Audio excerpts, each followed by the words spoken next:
Pero para empezar tenemos que decir que todas las doctrinas son antecedentes o consecuentes de la justificación y es el corazón del Evangelio, el principio material de la fe católica, de la fe universal.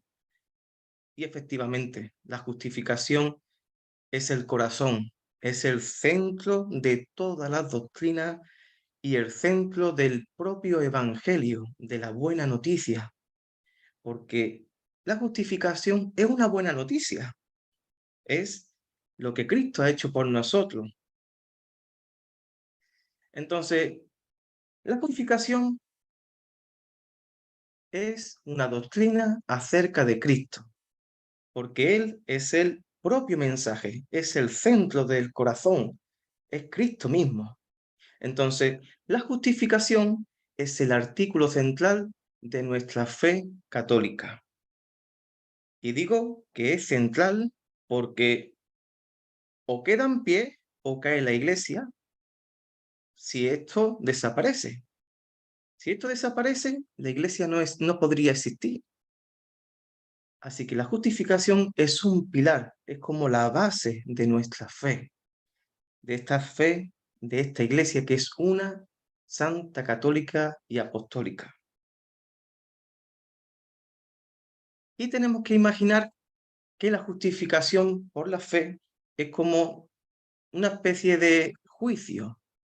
Un juicio hay un juez, hay un abogado, hay un acusado, hay un acusador, ¿verdad? Entonces vemos aquí que el acusador va a ser el demonio, ¿verdad? El que quiera nuestra alma, porque somos pecadores. Pero nosotros tenemos un abogado que es Cristo, y es el que intercede al juez, que es Dios. Entonces vemos esto como un hecho judicial, en el ejemplo que yo he explicado ahora, pero al mismo tiempo es un hecho amoroso. ¿Por qué? Porque el pecador por sí solo no puede hacer nada, necesita de Dios. Y Dios muestra ese amor. ¿De qué forma? Pues enviando a su Hijo Jesucristo. Entonces vemos ese hecho judicial como un ejemplo, ¿verdad?, de lo que eso implica, porque tenemos que tener en cuenta que la palabra de Dios enseña de que cuando muramos vamos a tener un juicio, ¿verdad? Pero ya nosotros teniendo a Jesucristo como nuestro abogado, ya para nosotros eso es consuelo, es paz. Y al mismo tiempo es un hecho amoroso porque el pecador de por sí solo no puede, necesita recibirlo ¿de quién? De Dios mismo, por medio de Jesucristo, que es el amor hecho carne. Entonces Dios reconcilia, perdona y hace justo al pecador por su fe puesta en Cristo. Si ponemos la fe en otras cosas, eso no reconcilia, eso no perdona y eso ni hace justo ni te salva.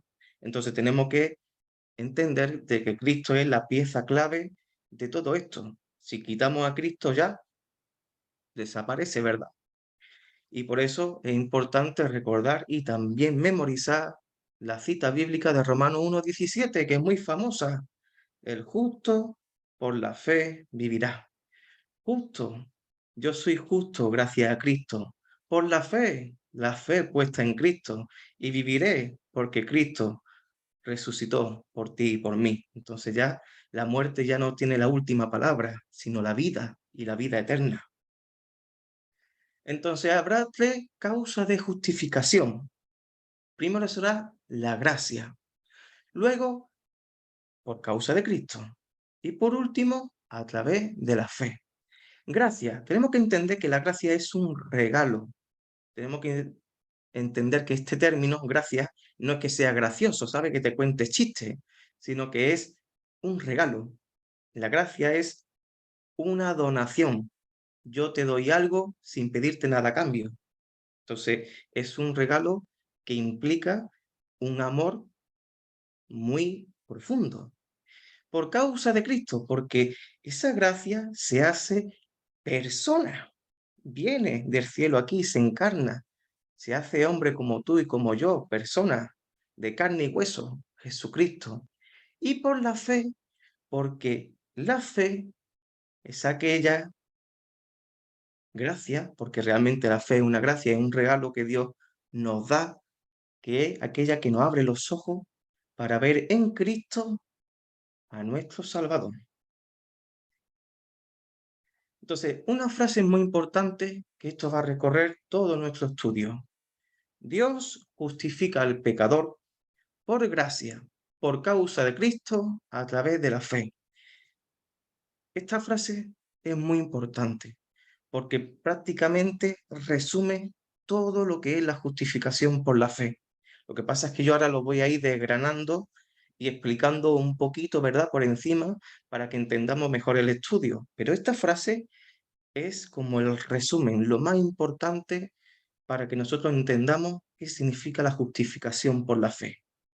Dios justifica al pecador por gracia, por causa de Cristo, a través de la fe.